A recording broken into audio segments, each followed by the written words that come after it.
किसी को नीचा दिखाते हैं तो हमारी आत्मा बहुत ही प्रसन्न होती है और हमारे चेहरे पे मुस्कान होती है और हमें यह आभास होता है कि मेरे अंदर धन है, बल है, घमंड है, सुंदरता है।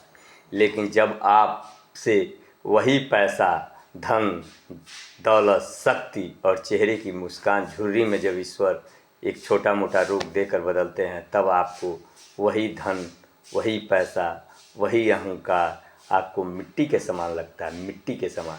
इसीलिए मैं सभी लोगों से अपील करता हूँ, खासकर कायस्थ समाज से अपील करता हूँ कि आप लोग एक सूत्र में रहने की कोशिश करें, कभी आपस में लड़ें मत। आप डायनासोर हैं, जैसे विश्व से डायनासोर लुप्त हो गया समुद्र से, उसी तरह से आने वाले समय में अगर कायस्थ समाज एक नहीं रहा, अपनी जनसंख्या नहीं बढ़ाया, अपने एक मिशन पर कायम रहा, तो आने वाले समय में वह अल्पसंख्यक नहीं कहलाएगा, वो डायनासोर कहलाएगा। डायनासोर जैसे लुप्त हो गया, वैसे कायस्थ समाज पूरे भारत देश से लुप्त हो जाएगा।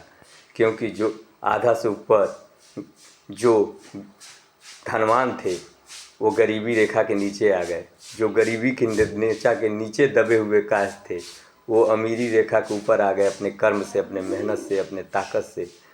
और जो दबे कुचले पड़े हुए हैं उनको न कायस्थ समाज देखता है, न चित्रगुप्त महासभा देखता है, न कोई सरकार ध्यान देती है।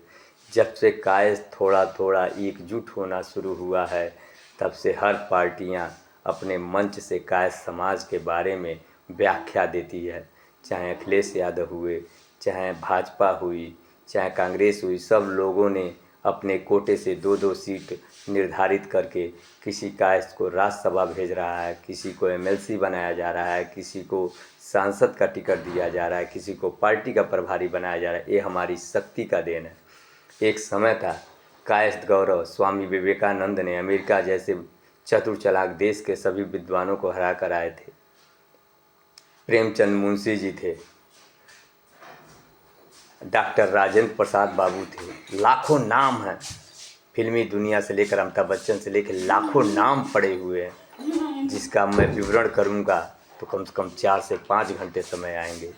तो इसीलिए कभी भी कोई भी कायस्थ समाज का अगर युवा है, अगर अधिकारी बन जा रहा है, तो घमंड न करे, अहंकार न करे कि मैं इतना दहेज लूँगा, मैं उतना दहेज लूँगा।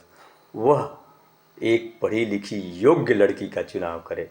अगर आपकी पत्नी योग्य उतरेगी तो लाखों करोड़ों धनों को वह समेट कर छोटे छोटे बचत करके करोड़ों अरबों की संपत्ति खड़ा कर देगी।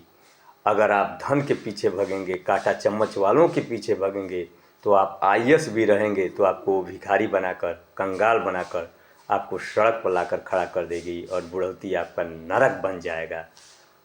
न बहू के होंगे, न अपने पत्नी के होंगे, न बेटा के होंगे। इसीलिए घमंड कभी न करें। एक हमारा रिश्तेदार था, वो अपने धन पर घमंड करता था, अपने बल पर घमंड करता था, अपने बाहुबल पर घमंड करता था, लेकिन उसके घमंड को ईश्वर ने 1 सेकंड में चूर किया। उसका सारा धन, उसका सारा सम्मान, उसका सारा गौरव, उसका सारा अभिमान उसके गांड में पड़ गया, पूरा नष्ट हो गया उसका परिवार। आज भी धन तो बहुत है, लेकिन समाज में कोई इज्जत नहीं है उसकी। अपने मुंह से वो राजा कहता है, अपने मुंह से वो बहुत बड़ा सीएम कहता है, अपने मुंह से सब कुछ कहता है, लेकिन उसका समाज में कोई वजूद नहीं है। सिर्फ एक आदमी ने उसके घर को तबाह कर दिया, बर्बाद कर दिया, कहीं का नहीं छोड़ा, वजूद ही ख़त्म कर दिया। केवल बस उसके अंदर एक ही था, हम धनवान हैं, हम धनवान, हम किसी से मदद नहीं लेंगे, हम किसी से सहयोग नहीं लेंगे। लेकिन प्रकृति ने ऐसा सजा दिया उसको कि आज अगला घुट घुट कर जी रहा है। वो मौत मांगता है रात को, लेकिन उस बंदे को मौत नहीं मिलती है।